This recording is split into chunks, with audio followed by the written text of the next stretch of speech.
Hey, what's going on, guys? So my videos might just have to be like this for a while because I haven't had time to sit down and, have the good background like I want. So we'll just have to do it as I can. One lesson that I would like to share is something that I've been thinking about that I heard a while ago. It's about having a teachable attitude. The speaker, I was listening to a lecture. He specifically said, show me someone who is successful, and I'll show you someone who has a teachable spirit, who is constantly surrounded with people who are advising them.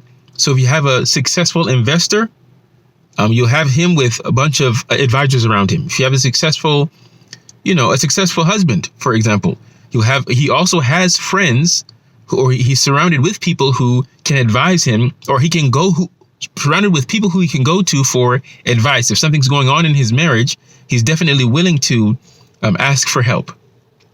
If you have a chronic failure, someone who's constantly failing, he will show you someone without a teachable attitude.